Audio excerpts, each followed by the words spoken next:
Hi guys. Today I show you how to make crispy cauliflower fry in a simple way. First, heat the water in a pan and add a pinch of salt. Then put the 200 grams of sliced cauliflower.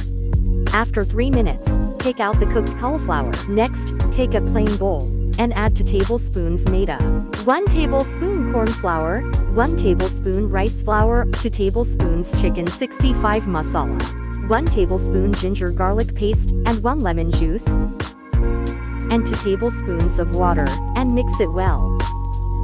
Next, soak the cauliflower in the mixed spices for 15 to 30 minutes. Pour 150 ml of oil in a pan. Once the oil is hot, fry the spiced cauliflower for 5 to 10 minutes. After frying well, take it out and serve. Hot and delicious cauliflower 65 is ready. If you enjoyed this video, please like, share and subscribe to our channel. Thanks for watching.